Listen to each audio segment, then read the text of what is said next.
Dear student, in the last lecture we have seen motion, types of motion. In it we have seen first linear motion, एक रेषीय गती. Then next, compare the motion of the soldiers on a parade and a girl coming down a slide. पण त्या ठिकाणी आकृती जी आहे तर त्या आकृतीचा आपल्याला विचार जो आहे तर तो विचार करायचा आहे की संचलन करणारे जे काही सैनिक जे आहेत तर त्या सैनिकांची गती आणि घसरगुंडीवरून घसरणाऱ्या मुलीची असणारी जी काही गती जी आहे तर त्या दोघांचं असणारे जे काही गती जी आहे तर त्या गतीची तुलना आपल्याला त्या ठिकाणी करायची. आता काय सांगता येईल,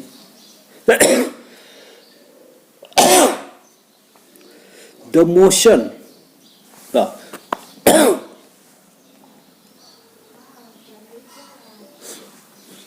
the soldier on a parade keep on moving in the same uniform motion in a straight line.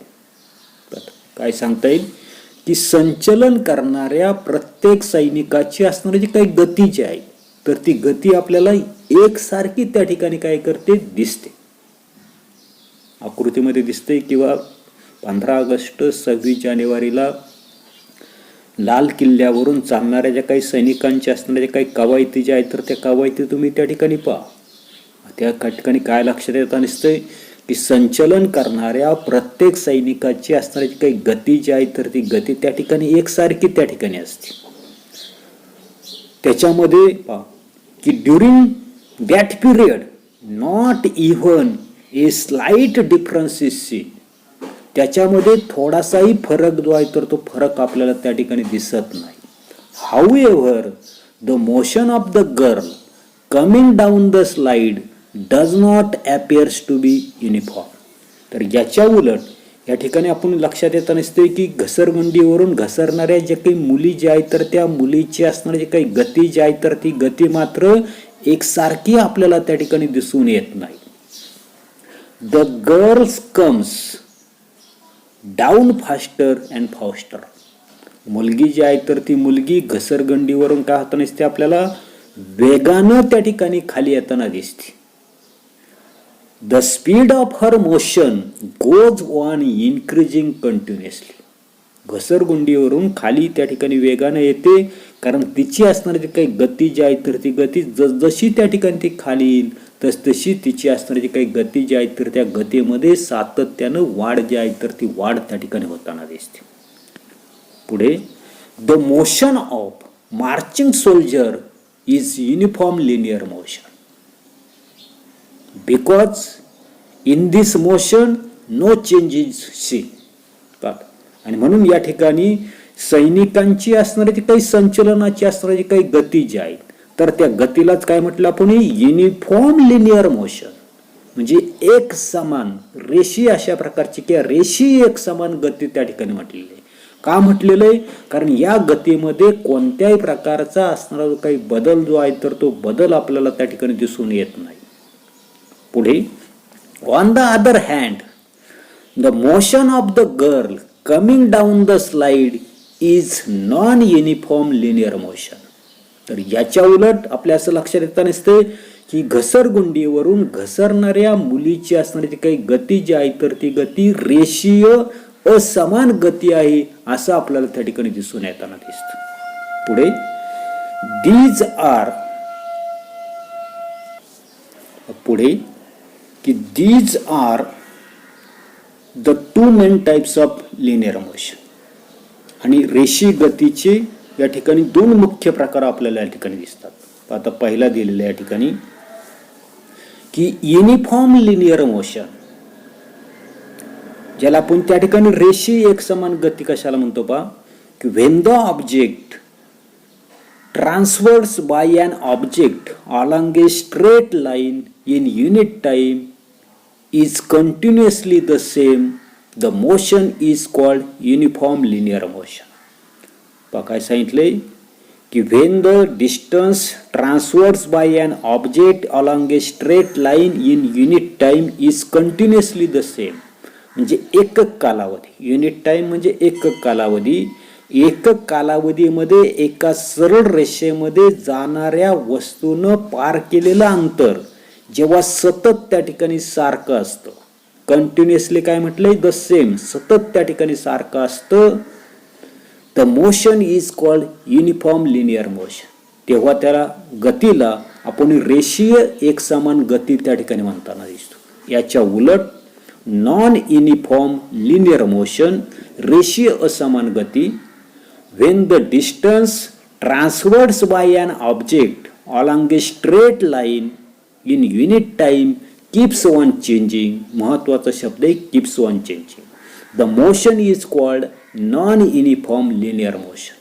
म्हणजे एकक कालावधीमध्ये एका सरळ रेषेमध्ये जाणाऱ्या वस्तूनं पार केलेलं जे काही अंतर जे आहेत, तर ते अंतर जेव्हा सतत त्या ठिकाणी काय होतं बदलतं, तेव्हा त्या गतीला काय म्हणतो आपण, रेषीय असमान गती त्या ठिकाणी म्हणतो.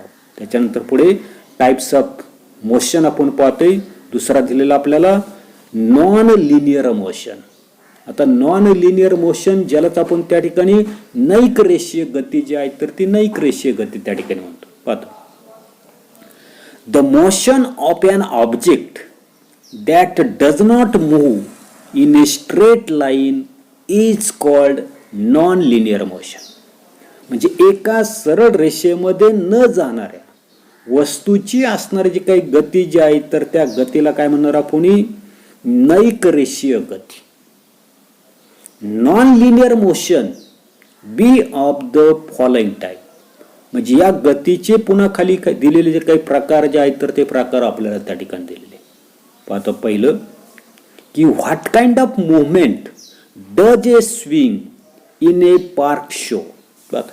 या ठिकाणी आपल्याला या ठिकाणी झोपाळा जो आहे तर त्या झोपाळ्यावर झोका घेत असताना झोपाळ्यावर कशा प्रकारची हालचाल जी आहे तर ते हालचाल त्या ठिकाणी होती ते आपल्याला त्या ठिकाणी विचारलेले. पहा काय सांगता येईल, the swing always comes backs from one end to the other end. पहा आपल्या लक्षात येत नसते की झोका घेतल्यानंतर आपल्या लक्षात येत नसतोय की झोका जो आहे तर तो झोका सर्वसाधारणपणे आपण पुढे जाताना दिसतो, पुन्हा काय दिसतो, मागे येताना दिसतो, पुन्हा मागे जाताना दिसतो, पुन्हा पुढे येताना दिसतो, पुन्हा मागे जातो. म्हणजे ठराविक अशा प्रकारचं अंतर जे आहे तर ते अंतर त्या ठिकाणी एका टोकाकडून काय करताना दिसतो, दुसऱ्या टोकाकडे त्या ठिकाणी तो परत येताना दिसतो. काय सांगितले, the swing always come back from one end to the other. It takes about the same time for each swing or oscillation. म्हणजे झोपाळा जो आहे तर त्या झोपाळ्यावर नेहमी एका टोकाकडून दुसऱ्या टोकाकडे त्या ठिकाणी परत येताना दिसतो आणि त्याला एका फेरीसाठी साधारणपणे सारखाच अशा प्रकारचा वेळ जो आहे तर तो वेळ त्या ठिकाणी लागतो. आणि हा जो काही पीच स्विंग जे आहे किंवा ऑसिलेशन जे आहे तर ते ऑसिलेशन्स आपल्याला त्या ठिकाणी पाहिजे. म्हणजे झोपाळ्याच्या या हेलकाव्यालाच आपण त्या ठिकाणी काय म्हणणार आहे, पहा पुढे दिलेले की this movement of A swing is called oscillatory motion. आणि झोपाळ्याची या ज्या काही हेलकाव्यालाच त्या ठिकाणी आपण आंदोलित गती त्या ठिकाणी म्हणताना दिसतो किंवा ऑसिलेटरी मोशन्स त्या ठिकाणी म्हणताना दिसतो. Similarly the movement of A pendulum of a clock, the wings of a bird, the needle of a sewing machine, the vibrating diaphragm of a tabla or drum are also examples of oscillatory motions. पाहतो की सर्वसाधारणपणे या ठिकाणी आपल्याला पहिलं त्या ठिकाणी सांगितलेलं आहे की घड्याळाचा फिरणारा लंबक. पुढच्या पानावर त्या ठिकाणी लंबकाचं घड्याळ त्या ठिकाणी दाखवलेलं आहे तर ते त्या ठिकाणी पहा. तर त्या घड्याळाचा फिरणारा जो काही लंबक जो आहे, त्याच्यानंतर विंग्स ऑफ द बर्ड्स म्हणजे पक्ष्यांची असणारे जे काही पंख जे आहेत तर त्या पंखांची असणारी जी काही हालचाल. त्याच्यानंतर पुढे आपल्याला सांगितले needle of A swing machine, आपलं जे काही शिवणयंत्र जे आहे तर त्या शिवणयंत्राची असणारी जी काही सुई जी आहे तर त्या सुईची होणारी जी काही हालचाल. त्याच्यानंतर पुढे आपल्याला सांगितले की सर्वसाधारणपणे काय सांगितलेलं आहे की the vibrating diaphragm of A tabla or the drum. म्हणजे ढोल असेल किंवा तबला असेल तर त्याचा कंप पावणारा जो काही पडदा These all are examples of oscillatory motions. ही सर्वच्या सर्व आपल्याला त्या ठिकाणी काय सांगितलेली की आंदोलित अशा प्रकारची असणारी काही गती जी आहे तर त्या गतीची असणारी काही उदाहरणं जी आहेत तर ती उदाहरणं आपल्याला त्या ठिकाणी सांगितलेली आहेत. त्याच्यानंतर पुढे पहा, the motion of the body that is oscillating that is swinging back to forth is called oscillatory motion. Definition लक्षात ठेवायची, व्याख्या लक्षात ठेवायची. ऑसिलेटरी मोशन कशाला म्हणतो आपण? आंदोलनामुळं प्राप्त होणाऱ्या गतीला काय म्हणतो आपण? आंदोलित गती. काय सांगितले? The motion of the body that is oscillating that is swinging back and fourth, पुढे जाते मागे येते, back and fourth is called oscillatory motion.